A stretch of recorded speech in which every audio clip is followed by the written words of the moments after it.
Hi and welcome to this next flip preaching video. My name's Andy. We're continuing through the book of Matthew, looking at these teachings of Jesus. And today we're looking at Matthew 25, 14 to 30, the parable of the talents. And I think this one is fascinating, and I want to share with you an alternative way of reading this, an alternative to what perhaps is the mainstream standard way. I think this parable has possibly been completely misunderstood, and we've got it exactly the wrong way round. Let me explain.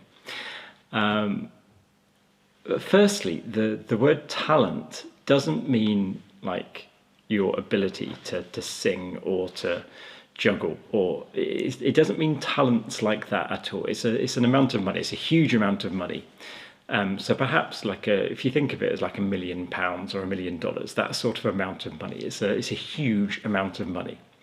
So if you don't know the story, a man gives 3 of his slaves talents to do something with while he leaves them. One gets 5, one gets 2, one of them gets 1 talent, and they have to do something with it. And when he gets back, the one who was given 5 talents, so £5 million, has made another £5 million.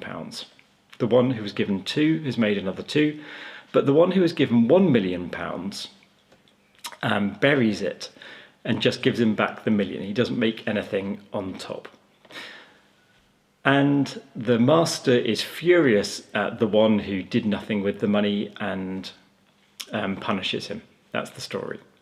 Now, the question is, and this is where I think we need to think about this parable in a slightly different way. Perhaps you already know this.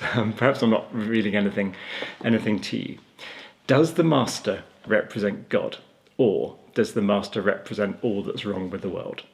It doesn't say either way, but there are some clues that the master does not represent God. It's very easy to assume that all the parables that feature a wealthy man, that wealthy man is meant to depict God, but not necessarily, and I think not in this case. Okay, let's look at some of the clues. Firstly, this is someone who's extraordinarily wealthy, who's giving money to his slaves to make more money back. And in those days, you didn't make money through, inventing a social media platform that everyone wants to use and you can get advertising from. You didn't make money in that sort of way. You made money by taxing and extorting money from the poor. Perhaps that still is how all these companies make their money. But back then, you got wealthy at the expense of other people. You got wealthy by exploiting the poor. And Jesus in the Gospels always takes the side of the poor, not the wealthy and powerful. If you're listening to this as a Middle Eastern peasant, as the original audience would have been to Jesus, you're not sympathizing with these people who have got huge, unimaginable amounts of money and making more and more and more, ripping more and more and more people off. Perhaps you could think of it, instead of this man just being a man, perhaps picture him as something like a drug dealer, or I don't know. It's someone who makes money, lots of money, but from the wrong kinds of things. So an arms dealer or something like that. An arms dealer lent some money to a drug dealer, lent some money to his gang to extort more money from others, to sell more drugs and to wreck more lives. It's more that sort of thing.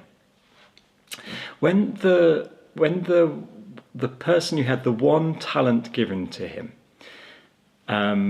gives it back, having buried it, had nothing to do with it. He just gives back what he was lent. He says to this master, I knew Let me find it. I knew that you were a harsh man. reaping where you did not sow, and gathering where you did not scatter seed. He knows that the master is a thief. He knows that he takes stuff that isn't his, and the master doesn't deny it. The master isn't depicted as a good person. He's a criminal. He's a crook. He's someone who exploits money from others. So the servant with the 1 talent who buries it, has nothing to do with it, just gives back and has makes a clean break of it, doesn't use that money to rip more money out of the economy and funnel it into the hands of the uber rich. He's the one who is actually acting the right way. The one with the 1 talent is the hero of the story. He's like a whistleblower. He reveals the corruption in this master. And yes, he gets punished, but that's not God's punishment. That's the sort of punishment that comes from this drug lord, from this alms dealer, from this crook, who is unhappy at having his cover blown. So, I wonder what you make of that. Do you think the wealthy man represents God, or do you think the wealthy man is actually evil in society, and that the one with the 1 talent actually did the right thing, had nothing to do with it, buried the money?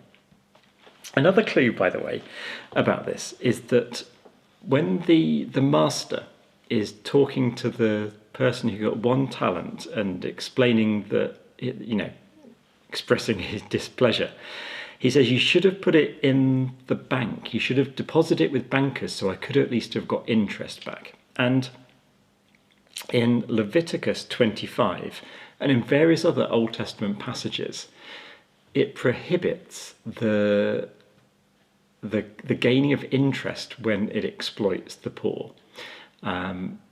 The word for that is usury. I'm not sure how to pronounce it. And that was one of the core sins, that you weren't allowed to lend money with extravagant amounts of interest. Payday loan lenders are against the will of God, because you shouldn't benefit from lending money to people in desperate situations and getting huge amounts of interest back. That was forbidden in the Jewish law. Again, another clue that the master isn't God. So I wonder how you read this.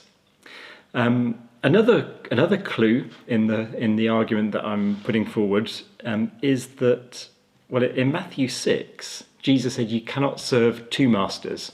You cannot serve God and mammon. You cannot serve God and wealth, in another word.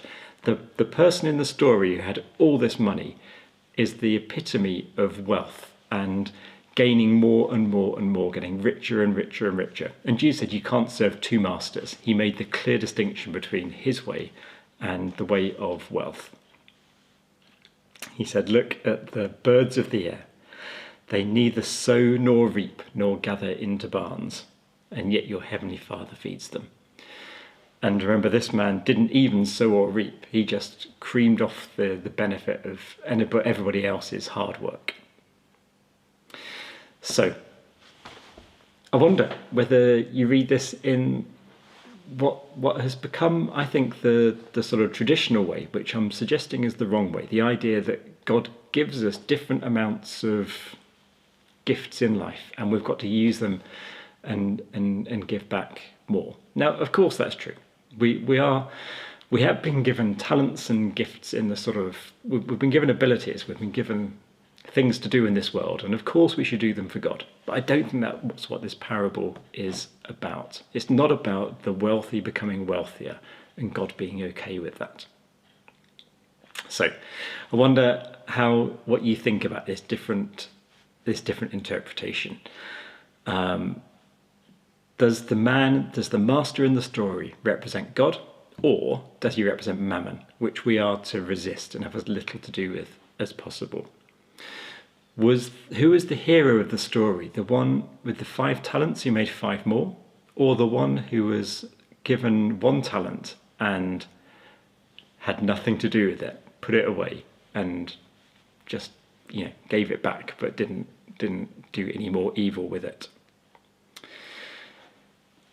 How do you think it relates to that passage in Leviticus 25, the prohibition of getting interest from a loan? And depending on how you read this story, whether the 5-talent servant or the 1-talent servant is the hero of the story, I wonder why and how this is good news for you today. Jesus' parables they're all a bit ambiguous, actually. They're never quite as clear-cut as they sometimes appear to be. So I wonder how you read this, and I'd love to hear what you think. Okay, so the parable of the talents. Thanks for watching. We'll see you next time. Bye-bye.